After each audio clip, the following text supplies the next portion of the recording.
Kita sampai di segmen terakhir Berita Satu View edisi pekan ke-3 Mei. Mas Sugi, ini kalau untuk proyeksi pemberitaan di Rakyat Merdeka seperti apa untuk pekan depan? Ke depan intensitas manuver gerakan para politisi akan semakin lebih kencang lagi. Dan di sini pola kombinasi duet capres dan cawapres akan semakin lebih ketara lagi di masyarakat. Bahwa nantinya Prabowo dengan siapa, sementara ini kan memang yang disebut-sebut Hatta sebagai terkuat gitu.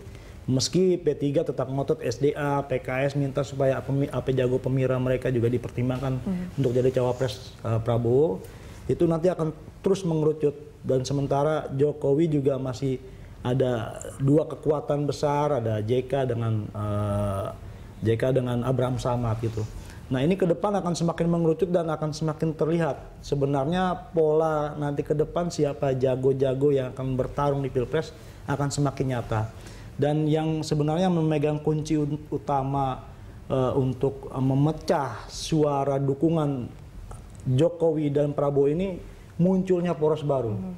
Nah ini kita harapkan biar mungkin semakin seru Pilpresnya. Mungkin bisa jadi Demokrat akan muncul dengan Golkar. Oke, berarti untuk pemberitaan pekan depan lebih ke arah itu ya, pemberitaan utamanya di Rakyat Merdeka. Oke, kalau untuk isu-isu yang lain kira-kira apa yang akan diangkat oleh Rakyat Merdeka? Selain itu mungkin ada isu temuan-temuan korupsi yang baru seperti kemarin ada kasus Videotron, Syarif Hasan, anak Menteri Syarif Hasan, terus perkembangan Senturi, karena ini mau tidak mau menjadi hal yang menarik dan menjadi perhatian masyarakat penuh, masyarakat banyak, karena memang ini sudah jauh-jauh hari terus disebut. Terus yang ketiga juga kasus korupsi dari P3, dari politisi P3 yang juga Bupati Bogor, yang soal kuburan mewah itu. Nah itu juga akan terus bergerak di sana, selain soal koalisi Pilpres nanti gitu. Oke, nah kalau dengan adanya berita-berita korupsi yang bermunculan dan terkait juga dengan anggota partai ini masih ada pengaruhnya nggak sih, Mas Sugi? Iya, pasti sangat berpengaruh dan terutama ini menjadi ujian besar buat Demokrat yang mungkin sekarang ini sudah mulai masuk ke dalam putaran baru lagi setelah kemarin Anas. Nah ini sekarang ada masuk lagi anak Syarif Hasan gitu kan. Nah yang kedua juga Golkar juga masih juga ada juga disebut-sebut di situ, mungkin kalau sampai kasus IKTP terus dikembangkan dan nanti mengarah, dan sementara ini memang mengarah ada beberapa petinggi Golkar ya itu bisa saja nanti menggerus elektabilitas jago-jago mereka di Pilpres. Oke. Karena masyarakat akan semakin tahu, semakin cerdas dalam memilih dan itu akan mempengaruhi suara mereka.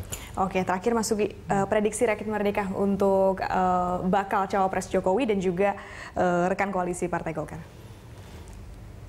Ini lebih kepada prediksi pribadi. Okay. Karena institusi mau tidak mau akan ikut berjalan sesuai dengan isu yang berjalan adanya. Tapi kalau saya pribadi melihat dari dinamisasi politik yang ada, agaknya Abraham Samad. Untuk Jokowi? Untuk Jokowi. Sementara Prabowo tetap pada kekuatan Hatta.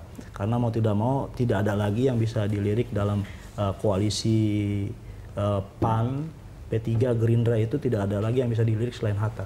Oke, untuk Golkar? Untuk Golkar ini masih tanda tanya. Saya berpikir akan lebih elegan jika Demokrat jauh-jauh hari memutuskan untuk menjadi partai oposisi. Karena itu akan menjadi kredit poin buat dia yang saat ini sedang kehilangan kredibilitas di mata masyarakat.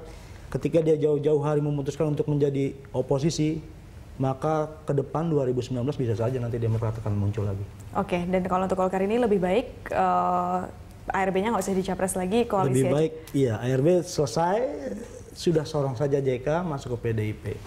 Oke, baik. Terima kasih Mas Sugi sudah hadir di Berita Satu. Ya pemirsa, demikian perbincangan kita dalam Berita Satu View. Tetaplah di Berita Satu, kami akan segera kembali.